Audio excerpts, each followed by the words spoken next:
Hi guys, I am Anna and welcome back to my channel. तो जैसा कि आपने आज की वीडियो का टाइटल देखा होगा जो कि है how to solve problems in life which is my secret actually.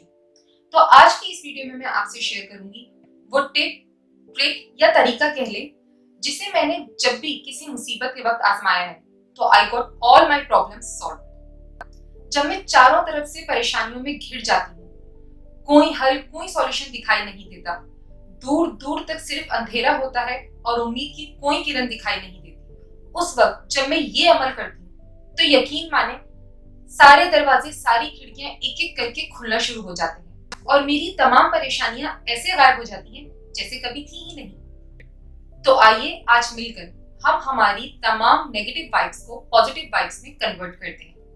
Let's start the video. Hold me close till I get up. Time is barely on our side. मेरे साथ होता कुछ यूं है, बल्कि इवन और लोगों के साथ, इवन आपके साथ भी ऐसा होता होगा क्योंकि it's a very common thing.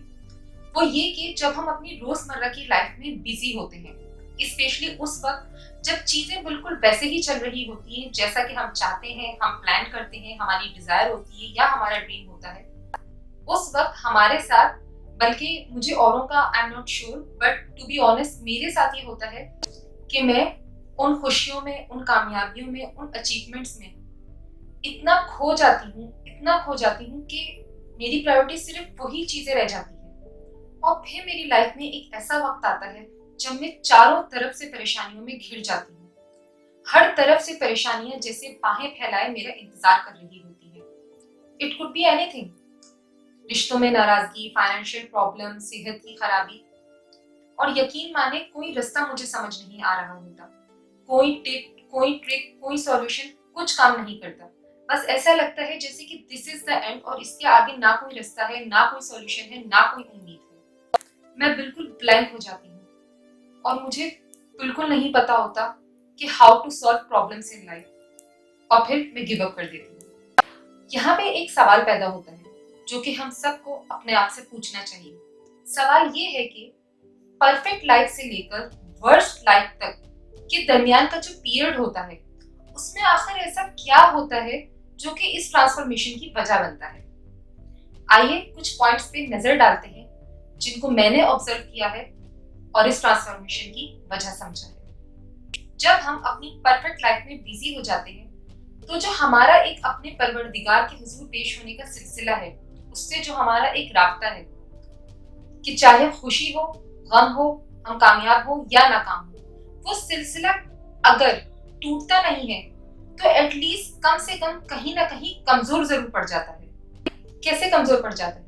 बहुत ही बेसिक सी चीज है, 5 वक्त की नमाज। हमारी 5 वक्त की नमाज की पाबंदी नहीं रहती। या तो नमाज छूट जाती है, स्किप हो जाती है, या हम वक्त पे अदा नहीं कर पाते, ये सोच कर कि यार अभी ये काम पहले कंप्लीट कर लेते हैं, दिस इज इम्पोर्टेंट, और फिर बाद में कज़ा नमाज पढ़ने का भी टाइम नहीं मिलता। हम अपनी रोजमर्रा की जिंदगी में इतना बिजी हो जाते हैं, अपनी रोज की स्ट्रगल में इतना बिजी हो जाते हैं, या फॉर एग्जाम्पल ये लेने की किसी की शादी में जाना है तो उसमें अगर देर हो रही हो तो हम निकलने से पहले नमाज नहीं पढ़ते, और वापस आकर हमारी हिम्मत नहीं होती इसलिए कज़ा नमाज अदा नहीं कर पाते। इसी तरह या तो ये होता है कि अगर आपको शॉप ऑनर है या कहीं पे जॉब करते हैं तो आपकी प्रायोरिटी ये होती है कि यार मेरा कस्टमर मिस ना हो जाए या मुझसे बॉस नाराज नहीं हो जाए, और इस चक्कर में हम नमाज को या तो लटका लटका कर पढ़ते हैं या वो कज़ा हो जाती है और बाद में पढ़ने का मौका नहीं मिलता। मेरे फियांसी बैंक में होते हैं। आप यकीन नहीं करेंगे कि नॉन स्टॉप बैंकिंग होने की वजह से ना कोई उनके खाने का टाइम है, ना कोई उनके पीने का टाइम है, ना वॉशरूम जाने के लिए टाइम है, ना नमाज के लिए टाइम दिया गया है, और इवन वॉशरूम ना जाने की वजह से उनको किडनी इंफेक्शन तक हो चुका है। हालांकि वो 5 वक्त के नमाजी थे, बट अब नॉन स्टॉप बैंकिंग होने की वजह से वो नमाज अदा नहीं कर पाते। बट फिर भी मैं उनको बहुत ज्यादा खुश करती हूँ कि जिस वक्त की नमाज मिले आप पढ़ लिया करें, चाहे फर्जी पढ़ लिया करें। और यही उन्होंने एक दिन कोशिश करी और अपनी सीट से उठकर नमाज पढ़ने चले गए। आप यकीन नहीं करेंगे, वहां पे जो कस्टमर खड़ा हुआ था उसने चीखना चिल्लाना शुरू कर दिया जब उसको दूसरे स्टाफ मेंबर्स ने बताया कि वो नमाज पढ़ने के लिए गए हैं, बस अभी 5 मिनट में आ जाएंगे। तो उस कस्टमर से सब्र नहीं हुआ, बल्कि उसने उल्टा ये कहा कि वो नमाज पढ़ने गया है तो मैं क्या करूँ, उसके बाप का नौकर थोड़ी हूँ। Can you believe it? तो इसी तरह डिफरेंट रीजंस की वजह से जो नमाज की पाबंदी है वो हम नहीं कर रहे होते। बट यहाँ जो मेरा नमाज की अदायगी में होने वाली कोताही का जिक्र करने का मकसद है वो ये है कि मेरे साथ भी यही होता है। मेरे से भी नमाज में कोताही हो जाती है। जब मैं दुनियावी तौर पर खुश होती हूँ, सक्सेसफुल होती हूँ, तो अपनी खुशियों में, अपनी अचीवमेंट्स में, अपनी सो कॉल्ड परफेक्ट लाइफ को एंजॉय करने में इतना बिजी हो जाती हूँ, इतना मगन हो जाती हूँ कि नमाज की अदायगी में छुपी हुई मेरे लिए जो भलाई है उसको अंडर एस्टिमेट कर देती हूँ। और फिर अचानक जब ये परफेक्ट लाइफ वर्स्ट लाइफ में कन्वर्ट हो जाती है, जैसे कि मैंने वीडियो के स्टार्ट में जिक्र किया था, उस वक्त अगर कारोबार ठंडा पड़ जाए तो कस्टमर को खोने का डर नहीं होता। अगर रिश्तेदार नाराज हो जाए तो शादियों में जाने की फिक्र नहीं रहती। जॉब छूट जाए तो बॉस को खुश करना प्रायोरिटी नहीं रहता। और अगर फाइनेंशियल कंडीशन सही ना हो तो बाजार में घूमने फिरने का जो हमारा टाइम होता है वो भी बच जाता है, एंड इसी तरह एक्सेट्रा एक्सेट्रा। और फिर इस फरागत में होता ये है कि मैं अल्लाह ताला के हुजूर पेश हो जाती हूँ। वो जो उसके हुजूर पेश होने का एक सिलसिला जिसमें मैंने गफलत बरती थी उसको दोबारा से बनाने की कोशिश करती हूँ। उससे माफी मांगती हूँ, उससे दुआ करती हूँ, मानो जैसे कि उससे बातें करती हूँ कि या अल्लाह, मैं तुझसे दूर हो गई थी, दुनियावी खुशियों में, दुनियावी कामों में बिजी होकर मैं तुझे भुला बैठी थी, बट प्लीज मुझे माफ कर दे, मुझे अपनी तरफ वापस बुला ले, मेरी माफी को कबूल कर ले। मेरे सारे काम बिगड़ चुके हैं, कोई काम सही नहीं रहा, हर तरफ से परेशानी है, सिर्फ तू ही मेरे बिगड़े कामों को बना सकता है। या अल्लाह, मेरी मुश्किलों को हल कर दे, मेरी टेंशन्स को सॉल्व कर दे, मुझे सेहत दे दे, मेरे रिश्तों में मोहब्बत डाल दे, माली परेशानी दूर कर दे। एंड ट्रस्ट मी, जैसे ही मैं उस परवरदिगार से अपना सिलसिला दोबारा कायम कर लेती हूँ, मेरी सारी परेशानियां, सारी प्रॉब्लम्स ऐसे हल होना शुरू हो जाती हैं कि मैं आपको बता नहीं सकती। समझ नहीं आता कि जो सारे काम एकदम से रुक गए थे वो सब खुद ब खुद चलना कैसे शुरू हो गए। And this is the way how I solve problems in my life. This is my secret and this is what I do when nothing works, but it works for me always, always। अच्छा, और ऐसा नहीं है कि ये जो perfect life से लेकर वर्स्ट लाइफ और वर्स्ट लाइफ से फिर परफेक्ट लाइफ का जो साइकिल है वो मेरे साथ एक बार हुआ हो।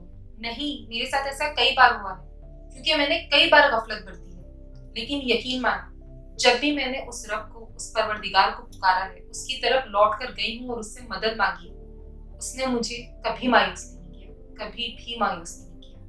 और इस पूरे एक्सपीरियंस से जो सबक मैंने हासिल किया है वो ये कि जब भी मैं अल्लाह ताला से मांगती हूँ वो मुझे नवाजता है, लेकिन जब मैं उससे दूर हो जाती हूँ तो जो उसने नेमतें मुझे अता की होती हैं वो उन नेमतों को मुझसे दूर कर देता है, ताकि मैं फिर से उसके पास जाऊं, फिर से उससे मांगूं और मुझे फिर से अता करे।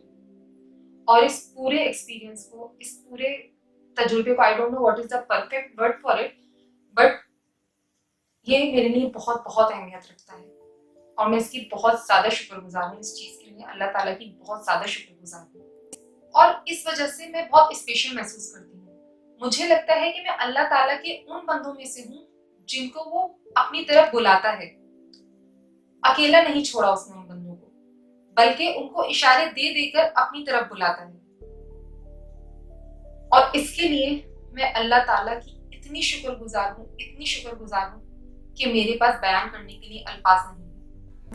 इतनी गुनाहगार होने के बावजूद, बार बार उससे दूर होने के बावजूद, हमेशा हमेशा जब भी मैं उसकी तरफ लौट कर गई हूँ और उससे कुछ मांगा है, उसने मुझे कभी मायूस नहीं किया। और अगर कभी कुछ मांगने पे नहीं मिला तो यकीन माने उन दुआओं के बदले जो कबूल नहीं हुई, उसने मुझे ऐसी ऐसी नेमतों से नवाजा है कि मैं बयान नहीं कर सकती, जिसका मैं अपनी लाइफ में तसव्वुर नहीं कर सकती थी, वो कुछ मिला है मुझे।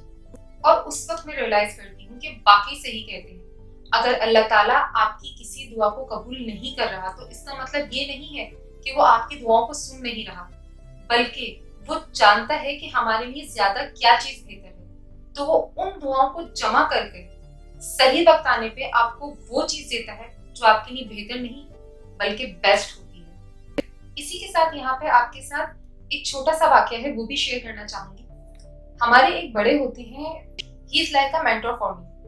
उनसे मैंने एक बार जो है जिक्र किया कि मुझे फला फला परेशानी है और उसका मैं सॉल्यूशन ढूंढ रही हूँ, ये ऑप्शंस हैं मेरे पास। तो उन्होंने मुझे बहुत ही खूबसूरत मशवरा दिया। ही सेड कि जो आप दुनियावी ऑप्शंस देख रही हैं उसके साथ ही अल्लाह ताला से भी मदद मांगो, और उसका तरीका ये है कि 2 नफिल हाजात अदा कर लो, और फिर देखिएगा आपके काम कितनी आसानी से और बेहतर तरीके से हो जाएंगे। और यकीन माने बिल्कुल ऐसा ही हुआ। क्योंकि होता ये है कि जब भी हम किसी प्रॉब्लम में फंसते हैं, किसी टेंशन का शिकार होते हैं, तो हम दूसरों की मदद मांग रहे होते हैं, दूसरों की रिक्वेस्ट कर रहे होते हैं, कभी दोस्तों से कह रहे होते हैं, कभी नेबर से, कभी रिश्तेदारों से, कभी भाई से, कभी बहन से, कभी अम्मी से, कभी अब्बू से। जहां से भी हमें लगता है कि हमें मदद हासिल हो जाएगी, हम वो सारे तरीके ट्राई कर रहे होते हैं। मगर उस वक्त हम ये बात नजरअंदाज कर देते हैं कि हम उससे नहीं मांग रहे, असल में जिसके हाथ में सब कुछ है, जो हर चीज पे काबिज है, जो हर चीज का मालिक है, जो सब कुछ कर सकता है और चुटकियों में कर सकता है। तो गाइस, आज मेरा आपसे ये बात शेयर करने का कि how to solve problems in life, मकसद ये था कि कैसे कोई भी प्रॉब्लम सॉल्व होगी, कैसे कोई भी परेशानी दूर होगी, जब तक वो नहीं चाहेगा। एक परिंदा पर नहीं मार सकता, एक पत्ता हवा के झोंके से हिल नहीं सकता जब तक कि वो हुक्म नहीं देता। इसलिए चाहे प्रॉब्लम छोटी हो या बड़ी, आप कामयाब हो या नाकाम, आप अमीर हो या गरीब, आप खुश हो या गमगीन, अपनी जिंदगी की सारी जद्दोजहद को सेकेंडरी कर दो और अपने रब से अपने राब्ते को प्राइमरी कर लो। यकीन मानो, फिर बड़ी से बड़ी प्रॉब्लम ही क्यों ना हो, आप कभी मायूस नहीं होंगे, और अल्लाह ताला हर वो काम जो हमारे लिए बेहतर समझेगा चुटकियों में कर देगा। ये है परफेक्ट जवाब इस बात का कि how to solve problems in life and what works when nothing works. This works. Now I like to request you all to try this solution. मुझे पूरा यकीन है कि जिस तरह उस ज़ात ने कभी मुझे मायूस नहीं किया, मुझे नाउम्मीद नहीं किया, मेरी झोली को हमेशा अपनी रहमतों से भरा है, वो आपकी बात भी जरूर सुनेगा। और अगर आप में से किसी ने अपनी लाइफ में ये सेम साइकिल एक्सपीरियंस किया है जो आज मैंने आपके साथ शेयर किया, और आपकी प्रॉब्लम्स भी इसी तरह सॉल्व होती है, तो प्लीज मुझे नीचे कमेंट्स में लिखकर जरूर बताइएगा। I would love to know. और हाँ गाइस, मैंने एक वीडियो में अपना एक्सपीरियंस शेयर किया है कि किस तरह कोरोना वायरस की वजह से मेरे अंदर पैदा होने वाली एंजाइटी और फियर पे मैंने काबू पाया। उस वीडियो को भी जरूर देखिएगा। हो सकता है कि वो आपके काम की ना हो, बट आपके पहचान वालों में किसी की उससे हेल्प हो जाए। उस वीडियो का लिंक मैं नीचे डिस्क्रिप्शन बॉक्स में दे दूंगी, और इस वीडियो के एंड में भी उसका लिंक आएगा, तो आप वहां से देख सकते हैं। अपना बहुत ख्याल रखिएगा। उम्मीद करती हूँ कि आज की मेरी इस वीडियो को देखने के बाद आपकी जिंदगी की किसी न किसी पहलू पे इसका पॉजिटिव इम्पैक्ट जरूर पड़ेगा।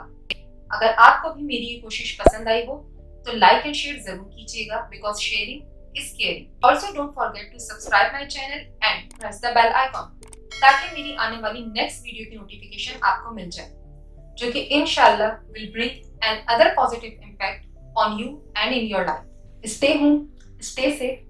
अल्लाह हाफिज।